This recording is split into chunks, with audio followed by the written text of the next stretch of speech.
Hello, welcome to Around the House with Kay and Tom, and today we're going to have a special stuffed baked potato here. Now I'll weigh these potatoes for you just so you know how much they weigh here. I'll turn this around, I don't know if you can see it or not, but anyway, this one here weighs just a little bit over 11 ounces. This one here weighs 14 ounces right dead on it.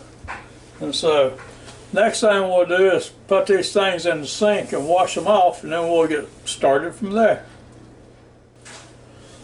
Okay, now I'm going to scrub these potatoes, this little OXO vegetable scrubber here. And I used to complain about it not setting up because I thought, well, that's the first time I've ever been able to balance that thing on the end. But I used to complain about it not setting up on the end like that.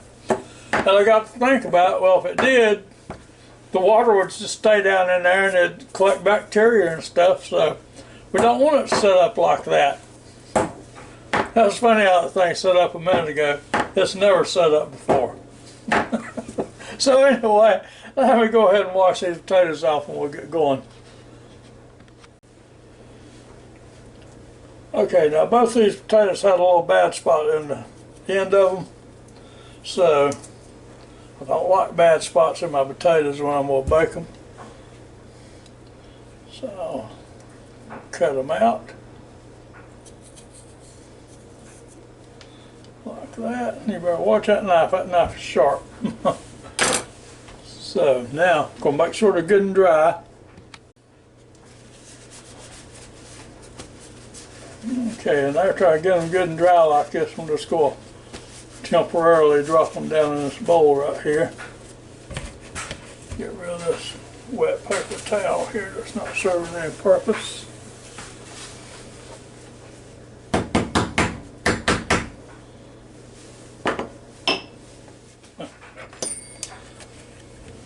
Okay, now I'm just going to take a fork and just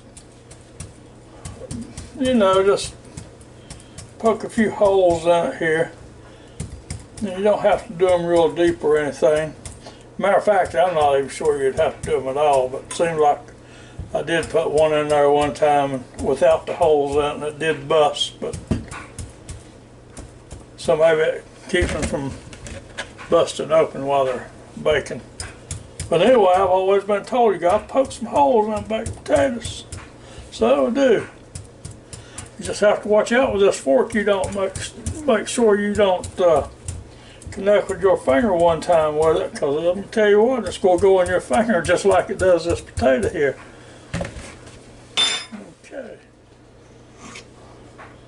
Okay, my Evo sprayer here. Now I've got olive oil in here, and everybody tells you that it's got a low smoke point to it, and I've never tried this in this. I forgot to tell you what I was going to cook them in. We'll cook them in this Ninja FOODi grill over here. And so everybody says that it gets too hot for olive oil, so we're going to see. They say it starts smoking with it, so we're going to find out. Alright. Okay, now I'm going to put a liberal amount of sea salt on them right here.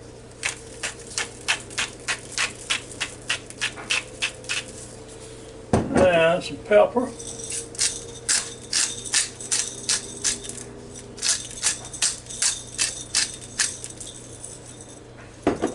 And a little bit of this Mrs. Dash right here.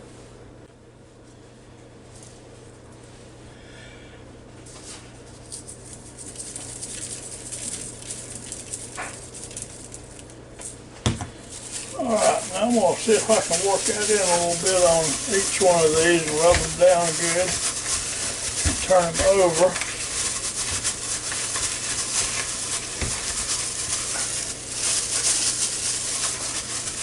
Now we'll do the same thing this other side over here, starting out with the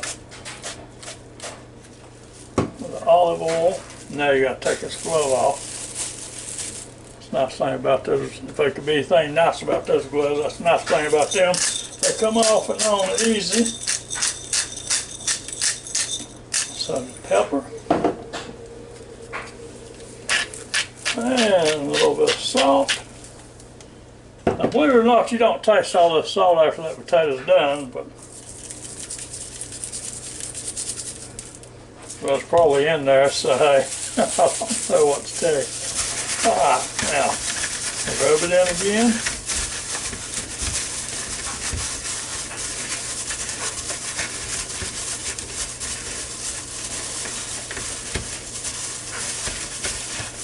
Alright, now we're ready to move over here to this Ninja FOODi grill. Okay, now I'm going to leave this crisper pan in this grill here because I want the air to be able to circulate all around and everything. And so, place them in there. I'll tell you what, them some big potatoes. Alright, and now, get rid of this glove for good. But I forgot one thing important about the Ninja FOODi grill before you cook anything in it. It has to preheat. If it doesn't preheat, well, you can put the food in there and then go ahead and set the timer and everything, but then it'll still go preheat, so you don't really have accurate time on how long you're cooking anything. So we're going to shut the lid on this thing. Now I'm going to turn on the power. I want it to bake. I want it to bake for higher than that, so the temperature, I'm going to raise it up to 350, and the time I want it on 30 minutes.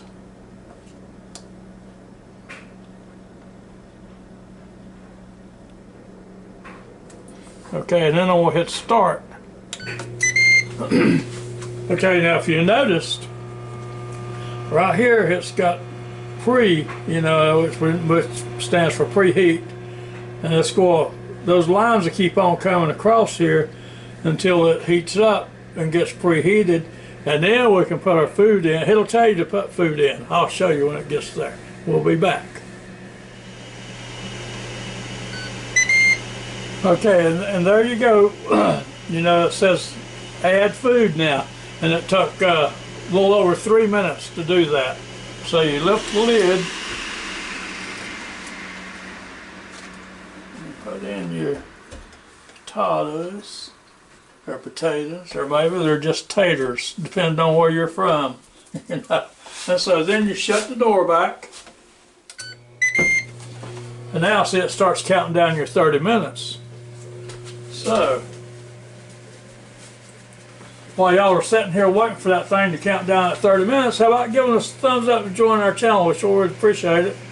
And we really appreciate all you people that watches our videos. It really means a lot to us, more than you even think. You know, so we'll be back in a few minutes.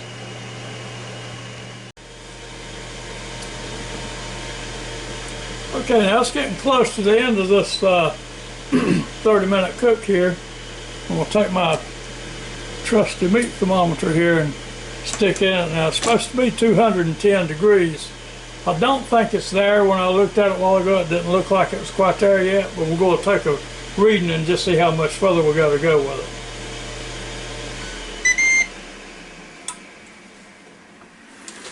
Alright, now they sure do look good. Okay, now I got my little meat thermometer here and testing these things. It says it's about 170, 180. And now we need to go to 210. So we're going to set the lid back. I'm going to turn on the power again. And we're going to put bake again on it. We'll bring it back up to 350. Over here the time, we're going to put 10 minutes on it. It'll start. Now things will get a little pre-thing again because I had the door open, but it won't take it but a second to get started. Now I've noticed no matter how quick it preheats again, it just takes a minute or so, but you have to raise the lid like you're putting food in again and shut it back. And now it'll start down by 10 minutes here. So, Learn something new every day. Okay, now it's got another 7 seconds left on here, and I checked a few minutes ago, and I'm pretty confident that it's up to the 210 mark now. So we're going to open it up. I'm going to check it just to be on the safe side. There's not much doubt in my mind it's over at least 210. Okay, that's going to keep on going until it makes it. And this one, this is the smaller of the two. Okay, now, the good news and the bad news. The good news is there wasn't no smoke at all come out of this thing. Of course, now I cooked it on a lower temperature. I cooked it at 350. And the bad news is I added 5 minutes to it. So that made a total cook time of 45 minutes. Now, if you want it to be faster, you don't have to cook it at low temperature. You can run it on up to 400 degrees. No, I'm going to start fixing this while I talk. You can run it up to 400 degrees and cook it. And I'm sure it'll cook faster. And to tell you the truth, everything I've cooked in this thing so far, I've not seen any smoke, period. Now, some people say they see some smoke come out of it. I've never seen any smoke come out of it, no matter what I'm cooking. I guess I'm just not cooking the right stuff yet, but I'll keep trying. Okay, now, while that was baking, I went ahead and opened me up a can of this Castleberry hot dog chili sauce here. I like that. That's good chili. And or good chili sauce, I should say. And I got me some good old dated sour cream there, and some Mexican four cheese blend here. So first thing I'm going to do is put some of this Parquet on here in a squeeze bottle. Of course, as hot as this is, it don't hurt to put patties down in there in it. And this thing of Parquet is about empty here. It means I will have to get me a new one soon. Okay, and then I'm going to put some cheese down in here. Can't make up my mind which way I want to put the ingredients in.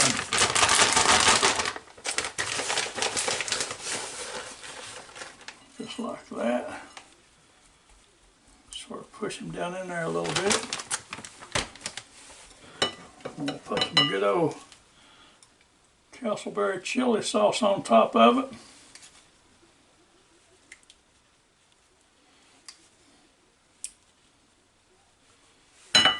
And then I'm going to top it off with some good old Daisy sour cream right here.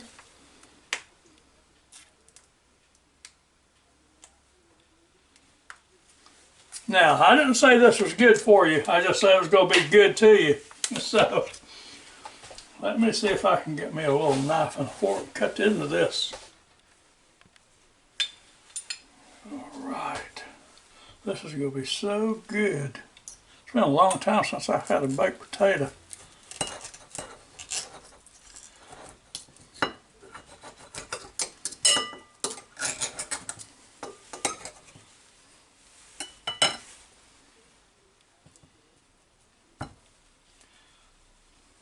Oh, I don't know if that's too hot to eat or not. We'll see in a second.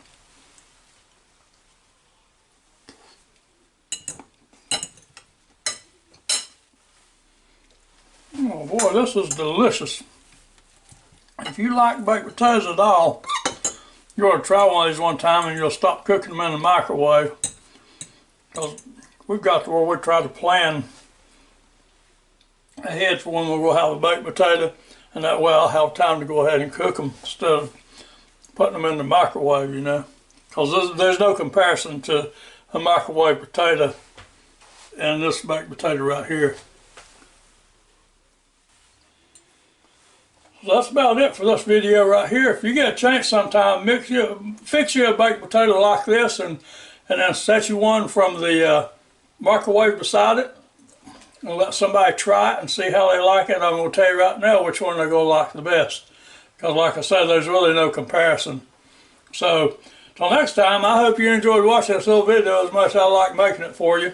And I hope you'll come back and see me real soon. If you can, give us a thumbs up and join our channel. We sure would appreciate it. So until next time, y'all have a real good and safe day now. Goodbye.